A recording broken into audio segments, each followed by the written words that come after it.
ating pamayanan, lalo na ang samahan ng El Shaddai Community. Kaya ang ating papuri sa Diyos ay malagpuntay. Maraming sabi ko kanina, maraming tayong mga balakid, maraming mga kwento na minsan, kahit ganoon, akala ko nga hindi na matutuloy. Kasi sabi noon, ay Father, pag-usapan muna. Tapos sabi ko, anyway, sige lang, kung talagang ipakalaw ng Diyos, mangyayari. At yun na nga nangyari. No? And it was a year ago na sinimulan natin ito at dito sa mission station ito. Kaya muli, salamat sa Diyos at salamat sa inyo. Ang aking puso ay nag-umapaw sa kasiyahan sapagkat alam ko ito ay kalooban ng Diyos. Sabi ko nga kay brother, sabi ko, kahit man umabot sa puntong iisa lang ang maiiwan, tuloy pa rin tayo. Yes! Amen? Kasi isang kagalakan ng langit na kahit isang kaluluwa ang maaakay natin papunta sa Diyos. At the more na mas kagalakan kung marami tayong maakit sa simbahan, maakit at madala natin sa Panginoon. At ito ang ating misyon. Ito ay hindi misyon ni Father, hindi ito lang misyon ni Brother Mike, kundi misyon ng simbahan, misyon ng bawat binyagan. Kaya nga tayo ay nakikilahok lamang sa misyong ito. At isang malaking pribilehiyo, isang biyaya ng Diyos na naging kabahagi tayo dito.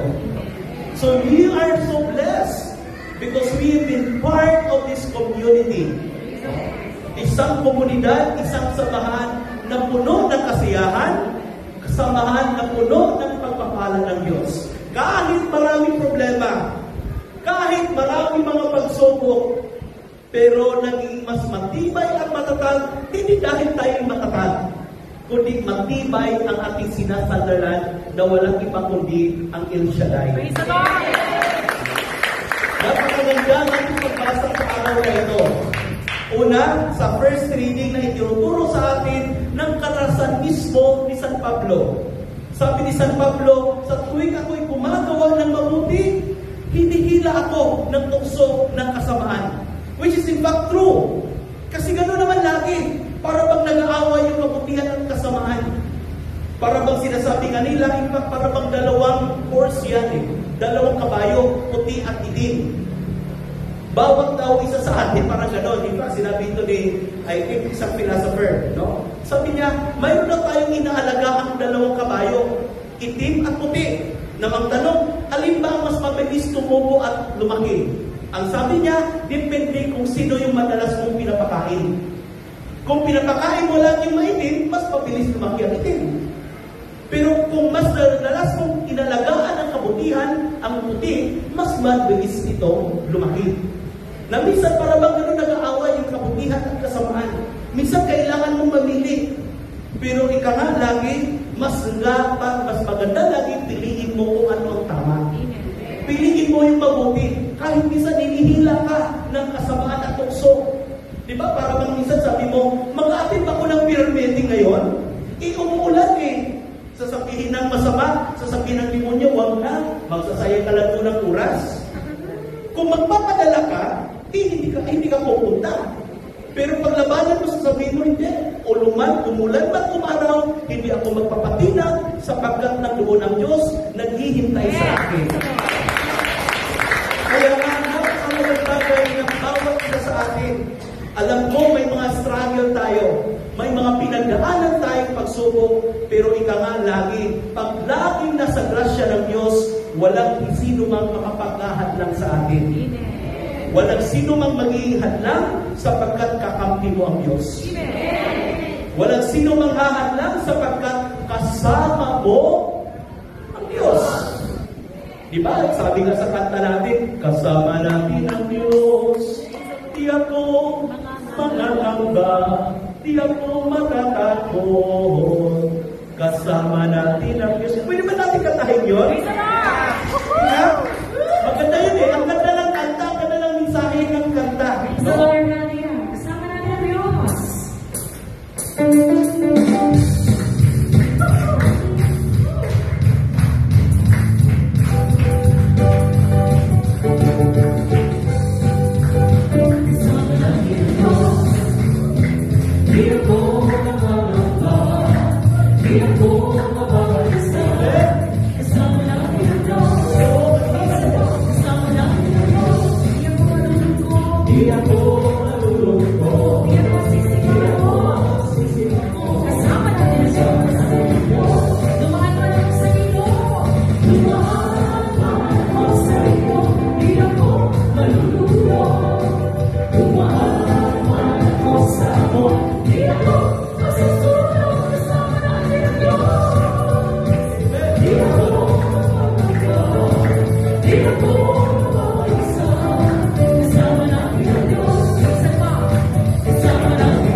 kasama mo ang Diyos.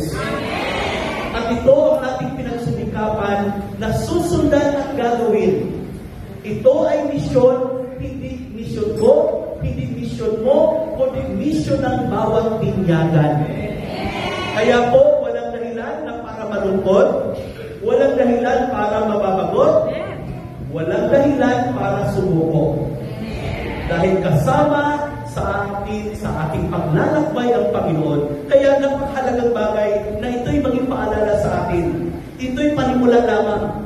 At alam natin, maraming pagdahilan at maraming mga pagkakataon na haharapin natin pagsubok. Amen? Amen? Pero dahil kasama natin ang Diyos, magtatagumpay tayo. Dahil kasama natin ang Diyos, malalakasan natin ang pagsubok na ito. Kaya ito ating panalangin, Lord, palakasin niyo po lagi ang aming loob. Lord, sa mga pagkakataon kami naghihina, sa mga pagkakataon kami nawawalan ng pag-asa, ikaw nawa kami maghuhutan ng pag-asa. At sana ang bawat isa sa atin ay magiging pag-asa sa bawat isa. Amen?